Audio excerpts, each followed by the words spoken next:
അടങ്ങാത്ത വിശപ്പോടുകൂടി എല്ലാത്തിനെയും ഭക്ഷിക്കുന്ന അഗ്നിദേവന് ദഹനപ്രശ്നമുണ്ടാവുകയോ. ഒരിക്കൽ ശ്വേതകി എന്ന രാജാവ് പുരോഹിതന്മാരുടെ സഹായത്തോടെ ചെറിയ സമയത്തിനുള്ളിൽ തന്നെ നിരവധി യാഗങ്ങൾ നടത്താൻ തീരുമാനിച്ചു. എന്നാൽ തുടർച്ചയായി യാഗത്തിന്റെ പുക ശ്വസിച്ച് അസ്വസ്ഥരായ ബ്രാഹ്മണ പുരോഹിതന്മാർ യജ്ഞവേദിയിലേക്ക് വരാൻ കൂട്ടാക്കിയില്ല. രാജാവ് തോൽക്കാൻ തയ്യാറായില്ല. അദ്ദേഹം 12 വർഷം നീണ്ടുനിൽക്കുന്ന ഒരു യാഗത്തിനു തുടക്കം കുറിച്ചു.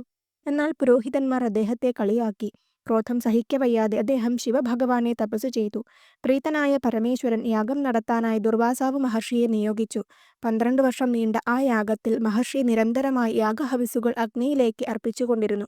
അമിതമായി യാഗഹവിസ്സുകൾ ഹോമകുണ്ഡമാകുന്ന വായയിലൂടെ അകത്തു ചെന്നപ്പോൾ അത് അഗ്നിദേവന് ദഹനപ്രശ്നമുണ്ടാക്കി. അദ്ദേഹം ദുർബലനായി. ഭക്ഷണത്തോടുള്ള ആസക്തി നഷ്ടപ്പെട്ടു.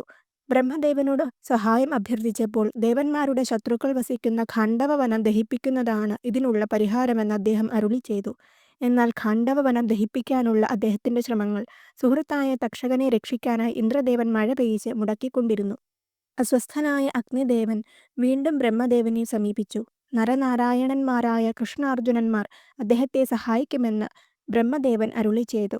ഭഗവാൻ ശ്രീകൃഷ്ണനും അർജുനനും ഖാണ്ഡവ പ്രദേശത്തെത്തിയപ്പോൾ ബ്രാഹ്മണവേഷം ധരിച്ച് അഗ്നിദേവൻ സഹായം അഭ്യർത്ഥിച്ചു. പകരമായി ഗാന്ധീവവും അമ്പൊടുങ്ങാത്ത ആവനാഴിയും ഒരു സ്വർണരഥവും അർജുനന് അദ്ദേഹം സമ്മാനിച്ചു. ഇരുവരുടെയും സഹായത്തോടെ അഗ്നി ഖാണ്ഡവവനം ദഹിപ്പിക്കുവാൻ തുടങ്ങി. ഇന്ദ്രൻ മഴ പെയ്യിച്ചപ്പോൾ അർജുനൻ ശരങ്ങൾ കൊണ്ട് ആവരണം തീർത്തു.